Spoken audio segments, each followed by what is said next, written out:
What's up, YouTube? Gameover86 coming back with another video, and in this video, guys, yes, you guys see the image above me. You've probably seen the thumbnail, and you're probably thinking, Gameover86, I love you, man. You speak the truth, you speak the facts, preach on, baby. I love it. Keep them coming. I love your videos. I can't wait until you hit 100K. Well, me either. And then others are saying, wow, you're doing this for views. You're garbage. You're a Sony tard. You're biased. We don't like you, and all this other stuff. But in this video, I'm going to be speaking pros and cons about both, and I'm going to try to explain to some of the people that may be being persuaded or, you know, confused by other videos out there. Videos that don't even show their face, by the way. At least I'm showing my face. It may not be the prettiest face, but at least I'm showing it. And out there that are confusing people because they're just wanting views and they're wanting to be huge, without doing actually the work or bringing in the knowledge that needs to be brought. It's pretty easy to do. They're just going around it in a clickbait bullshit way. And that's different because I don't do that.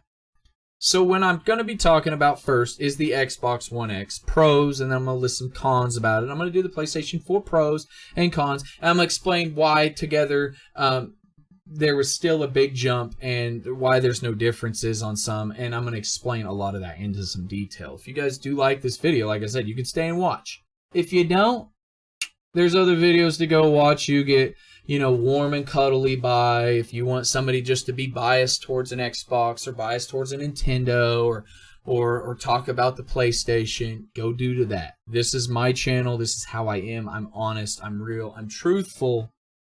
And I'm loyal.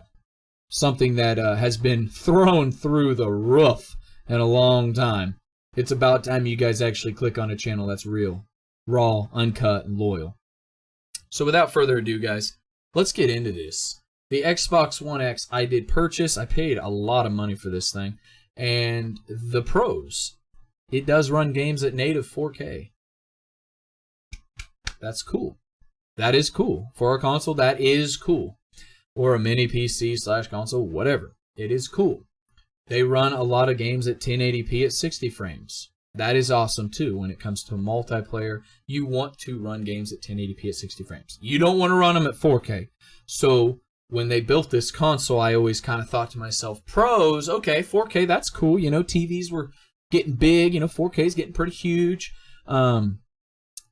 But when they strictly just went from that to multiplayer, that's when I started going, okay, well, when you multiplayer, most people know that you want to run 1080p at 60 frames. Because at 4K, most games online competitively don't run at 4K 60 frames consistently, and therefore it'll hurt your gaming experience. And you play competitively to win. You don't play to be like, hey, I finished last, all right. You know, hey, I finished last. I mean, hey, at least I didn't finish. I don't want to finish first, man. I'm just here to play, have fun. Even though I'm lagging, even though I play in 15 frames, Fortnite, Switch, I'm just here to have fun. It's portable. Anyway, yeah, tell that the guy that's streaming Fortnite playing. Ask him what he plays on. Oh, I'm sure he streams the Switch all the time. And I'm going to jump real quick. Oh, I'm sure he streams the Switch when he's trying to make them money. When he's competing. I'm sure Ninja. Yeah, Ninja out there. And I hate to throw names out there, but I'm sure the #1 Fortnite player. Oh, I'm sure he's streaming on the Switch. Oh, yeah, so we can play on that 15 frames, get that advantage. No, you play competitive games at a competitive, like, way. Whatever runs it the fastest, whether it be PC, Xbox, PlayStation, and I'm not even mentioning Nintendo because it done. So, the Xbox One X pros, yes, it runs at 4K. It is beautiful, man. I've bought most of my third-party games, believe it or not, on the Xbox One X. I know that's a shock to all you guys out there that think I'm a Sony tard, but I bought Far Cry 5. I've bought Monster Hunter. Shadow of the Colossus, or excuse me, Shadow of the Colossus. Shadow of the Colossus. That's a PlayStation 4 exclusive. My bad. I meant to say Wolfenstein New Colossus. I bought in a lot of these games. Final Fantasy, and the PC versions too, but I played on the X. You know, I've also, you know, bought their exclusives with Halo, Gears, Sunset Overdrive, you know, the Forza franchises, Cuphead, You know, I can go down the list, Recore, all these games that came out, I have bought and played and have enjoyed for the most part. Now, the exclusives are always going to be fun because that's what Xbox lives on. Their Halo, their Gears, the Forza, I mean, you know, the games that really made them stand out ahead of the pack in the Xbox 360 era, definitely. But with Halo 1 and 2 and the Xbox OG, and then moving forward, they were really groundbreaking, innovative games with Xbox Live when it first came on competitively with Xbox Halo. So, I mean, a lot of these games people have lived on and have enjoyed over the past, 18 years. Or 17 years or whatever. So, pros from the Xbox One is powerful, it runs great, natively 4K games when no other, it's the most powerful console out there. It has backwards compatibility.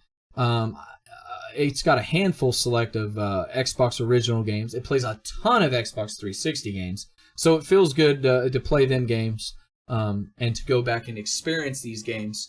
And some of the games are actually enhanced to play better, to run better on Xbox 360 games, definitely. You can see. And they also have, with their backwards compatibility and the Game Pass, it's a really good deal when it comes to games. But then there's that con in between the pro on the game part on the Game Pass. A lot of their games are like not good. Some of their games are good, but like a lot of them like you wouldn't play. They're just like shittier like AA games. Some of them are AAA games, but why would I pay for Game Pass if you're such a big, and this is where I just say the Xbox fanboys or the Xbox fans in general, if you're such a fan, why would you pay for Game Pass if you already own them games? Just grab the disc out of the 360 since it's backwards compatible and throw it in your Xbox One X and play it. Why would I want to rent or pay a subscription fee to play these games when I already own them? And then their other downfall, and now we're going into the cons, and I'm sorry, there wasn't a lot of pros, but there were some pros. The cons of it is, so when you talk about video games, you're meaning all your exclusives, PC/console exclusives? Nothing really is exclusive except for, I think, a couple games or one game. Sunset Overdrive, I know, is one. And that's about it.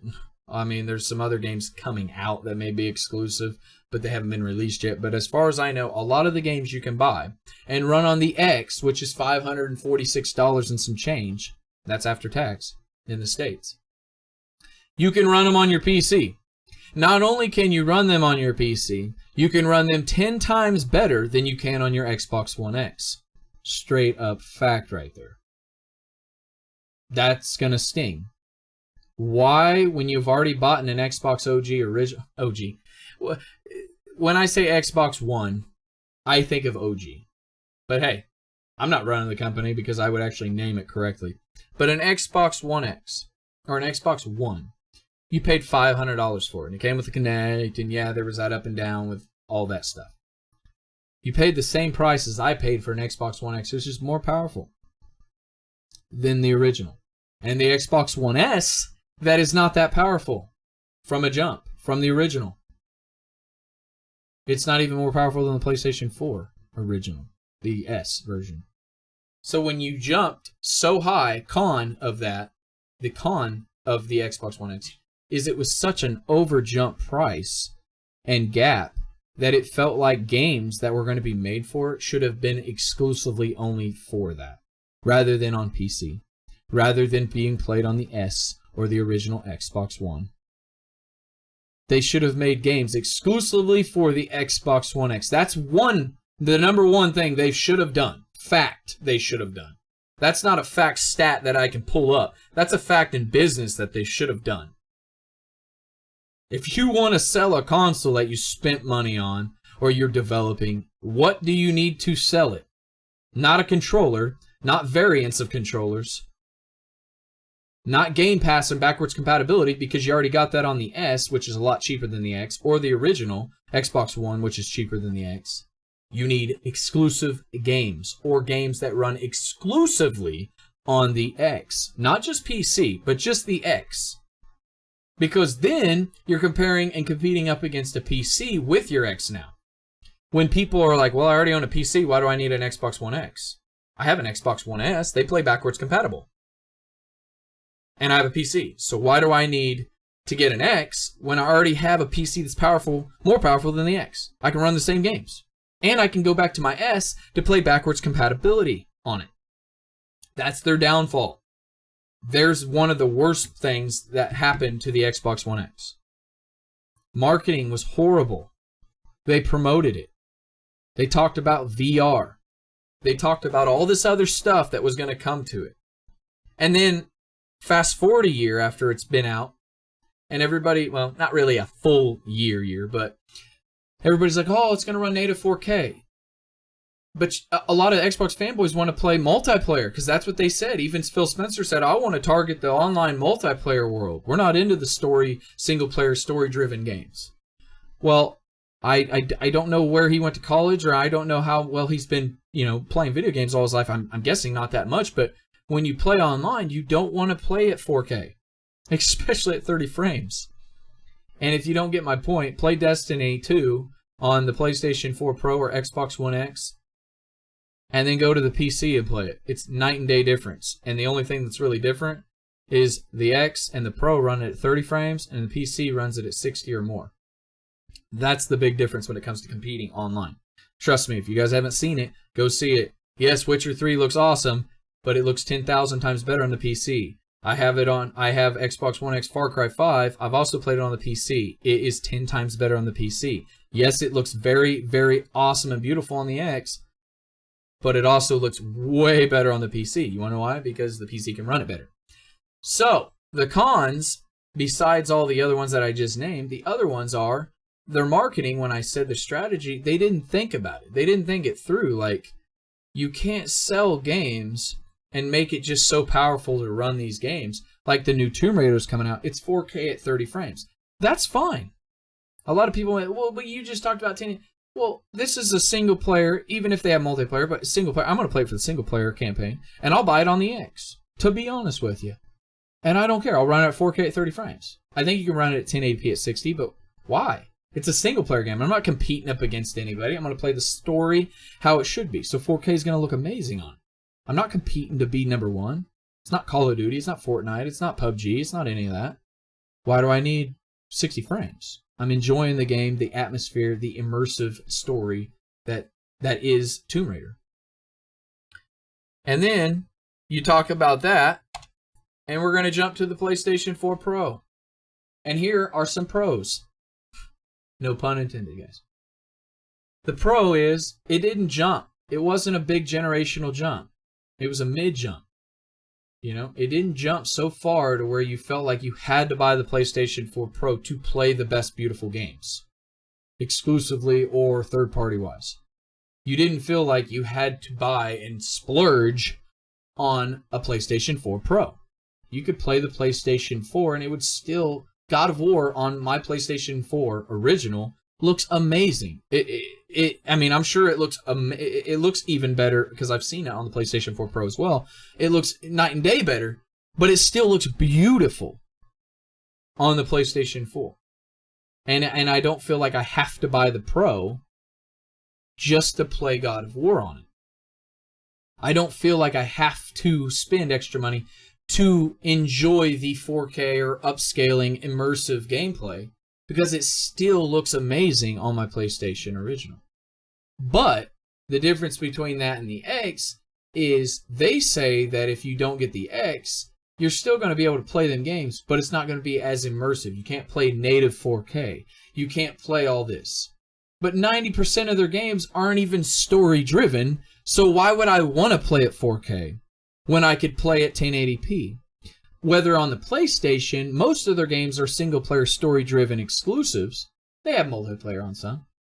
But they want you to upscale, which is pretty much the identical to 4K. I mean, it's just a little bit of rendering and stuff like that. So there's not a big jump. And that's what 4K was meant for, was single-player story-driven games. That's why games look beautiful. That's why God of War looks amazing, and Horizon Zero Dawn, and The Last of Us 2, and Ghost of Tsushima, and these games look awesome because they were made without jumping so far ahead to where you felt as a consumer, you know what, they're going to look amazing on my original PS4. And then even if I get a PlayStation 4 Pro, which I plan on doing, they'll look amazing. So I can run my VR on it better, which would be amazing. That's another pro that I was going to run into and lean into, is the PlayStation 4 has VR. And a lot of people say it's a gimmick. A lot of people will say, oh, that's just a knockoff. I've played HTC Vive. It's amazing. It's way better than the Pro. You can lay down on the ground. You get to move around. I mean, it is literally, you have to move your hand down to your belt, grab a clip, put it in your gun. I mean, it's all there. Now, we got to understand PlayStation 4 Pro runs it better on their VR, PSVR. But some of the games on PSVR are awesome, are unique and fascinating. And growing up in the mid-90s, or excuse me, in the late 80s and through the 90s, there was a lot of VR flops and, BS. And they never perfected it. And they still haven't got it perfected. But some of the games on the PS4 Pro are amazing, and they look amazing. So the biggest thing that I have to worry about as a consumer or as a fan is to be excited, because the pros is they bring so many exclusive games that are breathtaking, that are worth the money, but you don't feel like you have to play it on the Pro to experience that. So that is one of the biggest things that the PlayStation does extremely well, is they take a lot of their imaging that they've been working on, because God of War they've been working on for years, and for it to look this beautiful and pretty, it's amazing. And I'm not being biased, I'm being honest. Halo will look good on the Xbox One X. Gears 5 will look good on the Xbox One X. Hell, Forza Horizon will look amazing on the Xbox One X. It will. And they'll be great games, and they'll be top sellers and all that too. But do you really need to buy an Xbox One X to play it? No, they'll be able to be played on PC. You'll be able to play a lot of this stuff on PC. So that's their downfall. PlayStation's, they got all cards, they got everything. The chips, the ball, everything's in their court. They don't sell to anybody else. They don't have their games floating around on PC. You can't buy, Uncharted 4 on PC. You can't buy, any of them games that are exclusively to Sony on PC. You just can't. So that's a plus in their eyes. Now, their cons, a lot of people are going to bring up right now, recently, is crossplay. But first, let me jump onto this other part on their cons. Their cons, in my opinion, as being a PlayStation consumer since pretty much PlayStation 1 era, my brother bought it, and PlayStation 2, 3, and 4, and all that. I've always bought it on day one, ever since the PlayStation 2. I've always bought it day one release. They've been loyal. They've been immersive games. They've brought in unbelievable content. So, their downfall, to me, in this gen, and their biggest problem that they need to fix, is their gaming service. Where Xbox Game Pass, yes, has a lot of great games and backwards compatibility. That's where PlayStation kind of goes like this in the wayside. Like, you can't play any backwards compatible PlayStation 2 games technically, or PlayStation 3 games, I should say. You can't just put the disc in and play them. Unless you mod it, I'm sure. But you can play PlayStation 1. The PlayStation View is what I'm trying to get to. Or the PlayStation, Now, is a streaming service that's overpriced, overpaid, and you have to have a great internet to run it. You're not actually playing the game, you're streaming it through a service game, which therefore doesn't make the immersive or the game experience that fun. But I'm going to go back to the Sony fans, just like I went to the Xbox fans. If you're such a Sony fan, why do you have to pay to rent games that you should have already owned on the PlayStation or PlayStation 2, PlayStation 3? Now, a lot of you will say, I didn't grow up with them, I didn't get a chance to buy them, they're hard to find, they're hard to collect for, or that's understandable. I get it. But you're better off just playing them or buying a PlayStation 2 to play them or a PlayStation 3 to play them, rather than paying $40 a month or $20 for a game for 8 days of rental or 20 days rental, which is ridiculous, and stream it, and it don't even work that well. So that's a downfall they need to fix. That is their biggest downfall this year, or this gen, is their streaming service or their game service is horrible. If they release a Game Pass like Xbox has, not only would they crush Xbox in-game, because PlayStation has like 650 plus games right now that they have backwards compatible that you can play, but it's all streaming. They would unleash that. That would be insane. If you could play PlayStation 1 all the way up to PlayStation 2, PlayStation 3 games would be hard because of the way they ran them. But if they did it in the PlayStation 5, that would make them be top dog still, because they would still have exclusives. So the cons are bad service when it comes to PlayStation. Their online service still isn't as good as Xbox's online service. I will give them that. Xbox, I love their online service. The interfaces, though, are different. Xbox runs a little bit laggier than the PlayStation, in my opinion. Other people may have different opinions. But the cons, they don't focus on 50,000 different variants of controllers. They don't think about cross-platform play, and like I said, I'd get back into that, where a lot of people are like, oh, well, they don't cross-play. Well, neither did Nintendo and Xbox 360 in 06 when Sony asked. They didn't want it because they were doing good. They were doing great. They had all the exclusives. They had all the timed exclusive release map packs, DLCs, you name it. Xbox did. Nintendo didn't want to do it because Nintendo didn't want to work with Sony when Sony bailed on them, or Nintendo technically bailed on them back in the 90s. So that's a reason why they didn't want to. Now you think Sony's going to go back and cross-platform play when Nintendo bailed on them a long time ago? And people can say what they want. Oh, Sony bailed on them. And no. Nintendo went with them because they wanted their name on the front rather than Sony or PlayStation, whatever it was. And so Nintendo went their way and stuck cartridges, and they made the Nintendo 64. But before that, Sony went and made the PlayStation 1 in 1995. So there's a little bit of history real quick, real fast. I'm going to throw up a bunch of pages. But just to say, why would they want to cross-platform play? They don't care about Minecraft. Minecraft's not a big thing for them. On Microsoft and PC it is.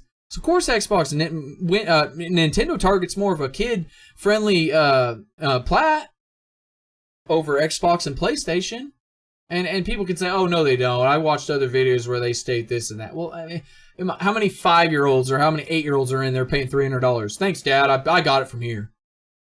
I mean, the adults buy them, but the kids play the majority of them because they target kids. Okay?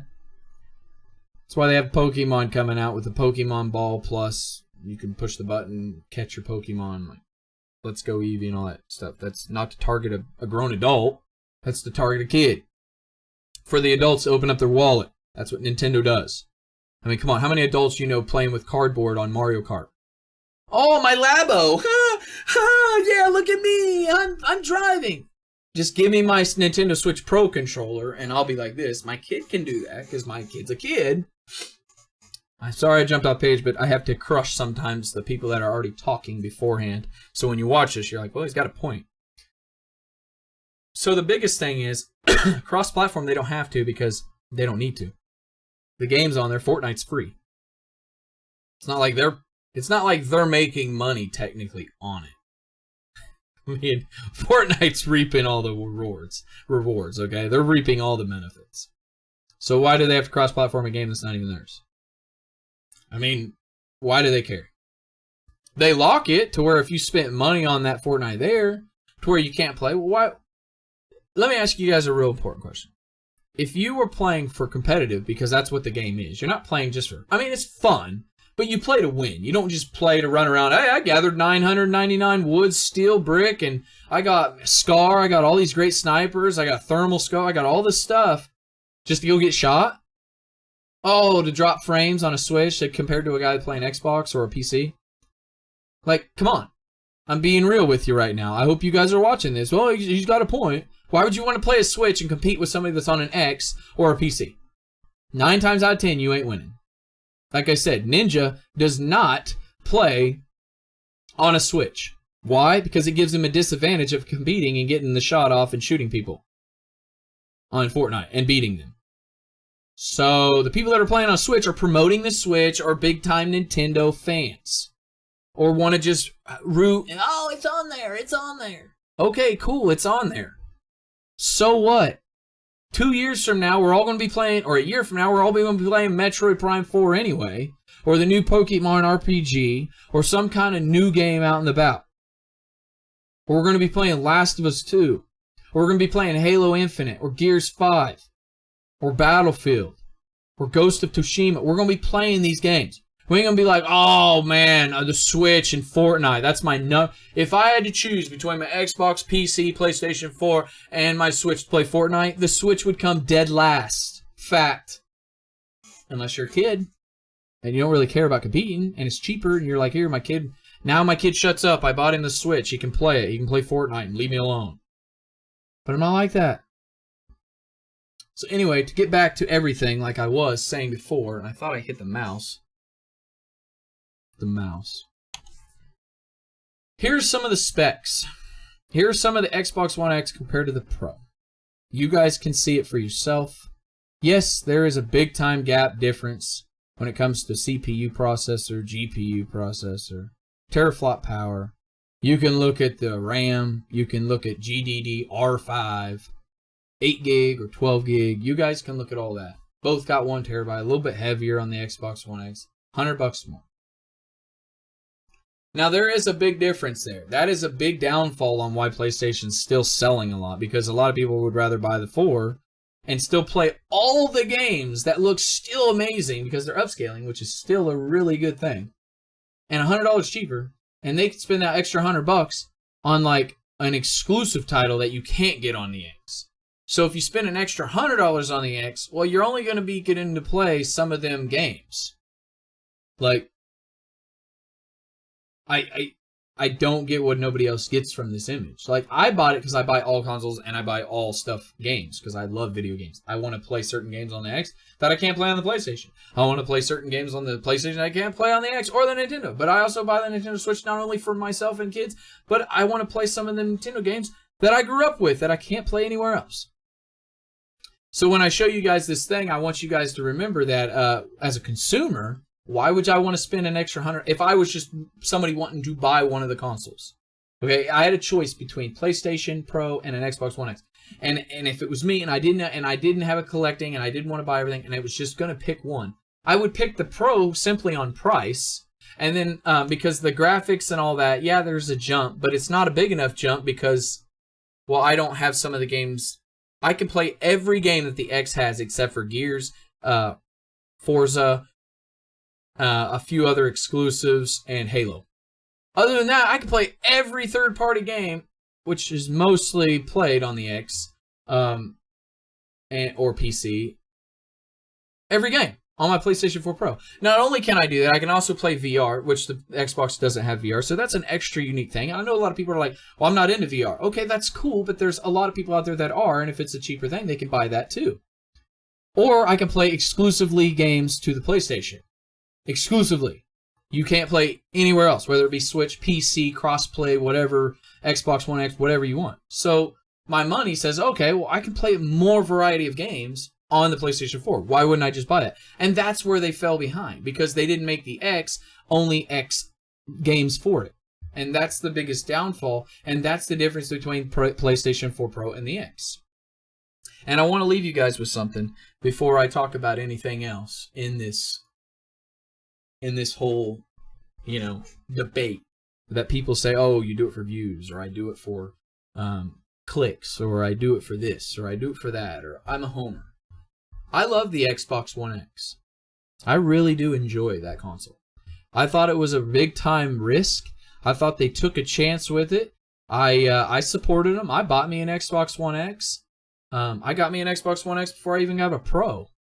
But I never owned an Xbox One original from 2014 with the Kinect. I never owned an Xbox One S. It wasn't a big enough jump for me to spend the money at the time. But I did buy an X because I was like, hey, I can play backwards compat. Now I can play all these games in native 4K. That'll be cool. I can play some new games that I never really got to experience, except from the 360 when I owned that and the original OG Xbox.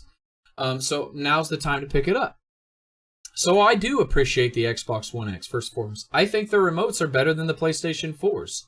I honestly think that their games, if they put a little bit more heart and passion, would be just as good as the PlayStations to an extent. But when they don't, and all they focus on is controllers, and they focus on, their backwards compatibility games, which is cool, but it's like you're living off, like PlayStation doesn't just live off their old games from PlayStation 1, PlayStation 2, and PlayStation 3. They're making new style games. Like, they don't have to live and be like, well, we got backwards compat. Like, PlayStation don't want you playing backwards compat. They want you playing their new games. That's why they have a PlayStation 1, they have a PlayStation 2, PlayStation 3. They assume that you're just going to buy that and play it. So they don't want to backwards compat. Why would they want to bring a game back from PlayStation 1 or PlayStation 2 when they're bringing you great new exclusives like Days Gone, Ghost of Tsushima, Death Stranding, Last of Us 2? I mean, I can go down the list, man. It's night and day. Why would they want you to play a game from 2004 on the PlayStation 2 when they're focusing all their money and talent and time in these great exclusives that nobody else is wanting to do? It's just like Nintendo. Nintendo brings their Nintendo brand games, or Nintendo games, because they want you to experience Super Mario Odyssey. They want you to experience a new Zelda. They want you to experience, everything Mario. Everything Zelda. Everything, whether it be Super Smash Brothers, whether it be Splatoon, whether it be some of the new games. But Xbox wants to bring backwards compatibility. They want to bring the same games that they lived off of, which are great games, with the Halos and the Gears. But they don't want to give you any new games, any new IPs. They want to say that they buy these new companies, but these companies, there's only a couple of them that's made just one game. And now with a little bit more money and backing them, but people go, oh, well, now they have a chance. They got Microsoft backing them. Well, so does Rare. And Rare is piss poor. So I'm going to leave you guys with this like I always do, because I always bring truth and knowledge. And for all the people that stay with me at the end of the video, thank you guys very much. Make sure you guys hit the thumbs up and subscribe if you guys already haven't. But this one's the big one. This is what I want to end you guys with, okay? On cross-platform play, okay? And I'm going to leave you guys with this, two different things. If Sony cross-platform play, why would it be that fun? A, let me know down in the comments, because you don't have to spend more money to open up another account on a free game. Or is it really worth it to cross-play when nobody else wanted to cross-play with you, right? That's B on that one question. Okay, and then the other question that I'm going to ask, and this one's kind of weird, and this one's kind of crazy, guys. And if Xbox and Nintendo want to go together and make these commercials and attack Sony, well, if I was working for Sony, you know what my commercial would be? Hey, remember when Nintendo and Rare did amazing games on the Nintendo 64? Now that you guys are cross-playing, cross-platforming and all that, Microsoft, why don't you give Rare back to Nintendo so that the whole gaming world can enjoy a company that's nurtured by Nintendo like Rare, and they can go back to making great games again? That's what I'm going to leave you guys with. Why doesn't Xbox just give the old company back to Nintendo and realize they haven't done shit with Rare except for drown them? Because what Rare game have they made that is amazing since Xbox has owned them? That is not a copycat or a remake of a Nintendo 64, Rare, when they were under the belt of Nintendo game. So you can't bring up Perfect Dark, can't bring up Banjo-Kazooie, you can't bring up, GoldenEye, any of them games. Donkey Kong, you can't bring up Conker's Bad Fur Day, all these games, you don't bring them up. Because Microsoft wasn't there when they were making them games, that was Nintendo. So do us a favor there and just answer that question. Give me comments down below. Let me know on that. Why doesn't Xbox, instead of making these commercials attack Sony, why don't they just say, you know what, we're going to give Rare to Nintendo. And then Nintendo and Xbox stay together. That'd be cool. Nintendo's going to need help with their online service. That would be cool. I'm not dogging them for that. I'm just saying, make everybody in the consumer market, in the gaming world, enjoy it. You want to stranglehold Sony for not being cross-platform play? Well, I stranglehold Xbox for holding Rare and not letting them produce great games. Think about that, guys out there. Everybody else out there that has supported me since day one, thank you guys very much. If you guys haven't subscribed, like I said before, hit that subscribe button. If you guys do like this video, hit the thumbs up. And if you guys do want to follow me on Twitter, leave it down in the comments, or actually, I'm going to leave you guys a link down in the description. You guys hit that link, but leave me comments down in the description below or down in the comment section below, and I will get back with you guys. As always, Gameover86 always brings you guys thoughts, news, facts, and truth information. Gameover86, take care of one another out there, guys. Stay safe, have a great weekend, and I'll see you guys on the next video. Gameover86 is out. Peace, guys.